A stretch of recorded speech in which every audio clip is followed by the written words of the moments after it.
Happy April, everybody. I just got my new review copy from the Criterion Collection, and here it is. Kinuyo Tanaka directs. This is the third volume of the recently revived Eclipse series. These are box sets of relatively obscure, overlooked, or forgotten films that used to be a DVD only line back from like 2006 to about 2017. It went dormant for a number of years and now it's back. This is the third volume, like I say, since they relaunched back in November with the Abbas Kiarostami early shorts and features films in November. And then in February, they released Lubitsch Musicals, a reissue of a DVD only set that was originally released back in 2006, like I said. And it's a really delightful set. I'm going to be doing a podcast about that later this month. But let's talk about the main event here. Kinuyo Tanaka directs. So, who is Kinuyo Tanaka? She is a great Japanese female actor, really legendary. I'll give a recap of her career as far as her appearances in the Criterion Collection in front of the camera. But let's tell you a little bit about this set first. Films from the 1950s and early 1960s. The titles are Love Letter, The Moon Has Risen, Forever a Woman, The Wandering Princess, Girls of the Night, Love Under the Crucifix. Now, I'll level with you. I have not seen any of these movies, but I have seen all of these, which, again, I'll get to in just a minute. But these are significant because Kinuyo Tanaka was only the second woman to ever direct films in Japan, and the woman who preceded her in that regard only did one feature film, and then she did some short educational documentary type of things as well. But Kinuyo Tanaka, having just read the liner notes written by Imogen Sarah Smith, who's the new curator and editor of the Eclipse series, she was enabled, given the opportunity to become a director after the American occupation, following World War II, of course. The American occupation left, but only after imposing some new rules in the Japanese constitution, one of which was to give women more rights than they had had under the previous government, or really within the traditional Japanese society, maybe for centuries going back. So she was very interested as she was getting a little bit older, not being offered the prime roles that she had been accustomed to. She wanted to direct. And she ran into some resistance, but she also got some interesting support. Now, she had been in the movie industry since the 1920s. She started as a 14-year-old girl. She was in the first Japanese talkie, and she portrayed the experiences of women both in historic context as well as contemporary Japanese society. You're going to see that in some of the titles that I show you.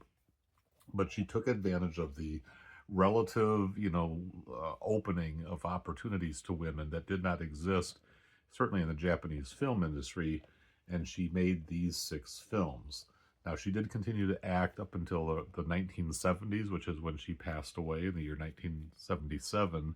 So she didn't continue as a director for a long time, but over a period of about 9 years, she made these 6 films, none of which I've seen, but I'll definitely enjoy my digging into these, and I'll be talking about them in a lot more detail further on down the road.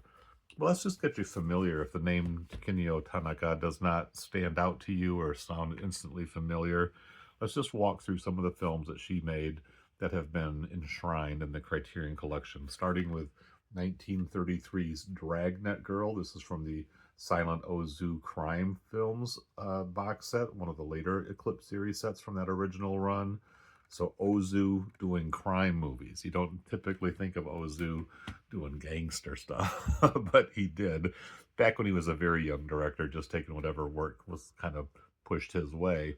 And of course, he became much more known as a director of domestic kind of dramas and much more refined and subdued material, looking at family life, things of that sort. Hiroshi Shimizu was actually her husband for a brief period of time.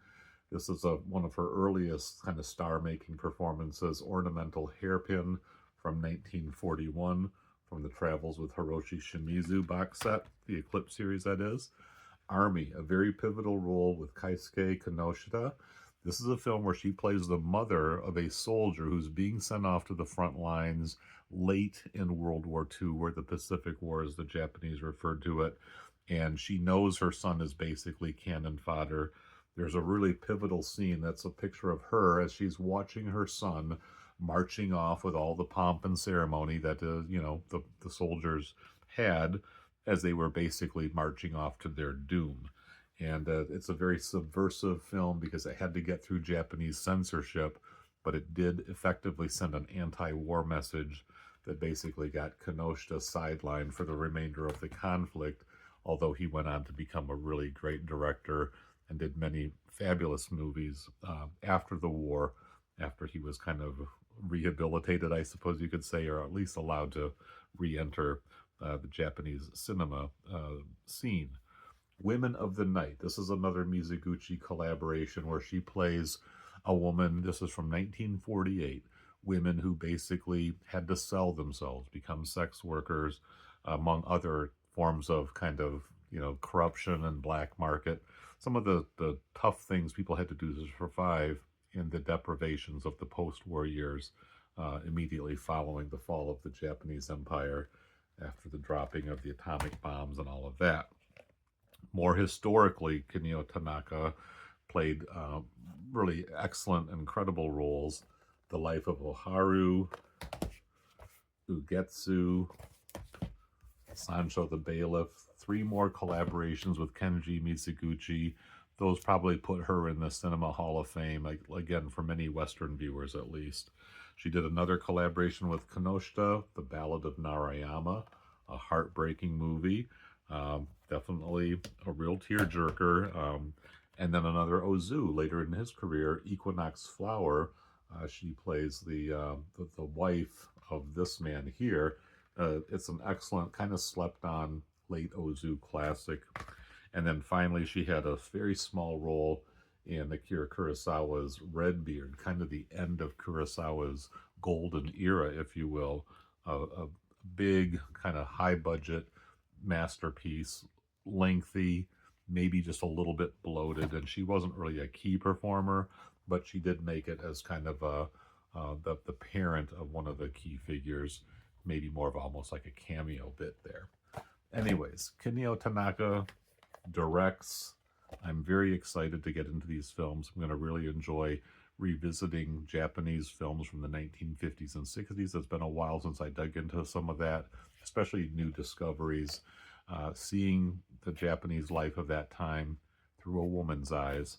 It's going to be a great experience. I'm looking forward to telling you more about it. This will be coming out in the Criterion Eclipse Series very soon, so keep an eye out for it. Well, okay, if you stuck with me this long, you at least deserve to take a look at the, at the set itself. So here you go. So yeah, you got this nice little picture of the inside case, and the color scheme here is kind of a muted bluish gray and the very pale pink, reminiscent of cherry blossoms, which I don't think we're quite to that time yet, but pretty close. And yeah, it's a very tasteful package here. So what you get with an Eclipse Series set is 3 Blu-rays, 2 films on each disc, and no other special features. This is the essay Married to Cinema by Imogen Sarah Smith. Kinuyo Tanaka never did marry. She never had children. And that seems to have been a sort of a thing with some of the great female legends of Japanese cinema. But anyways, yeah, so it's a fairly lengthy essay, some introductory comments, and then notes about each of the films. The back cover basically gives you the stats as far as brief descriptions, I guess the stats as far as the length of the films. There you go. So that's how long the movies are. So yeah, these are all in that 90 to 110 minute range.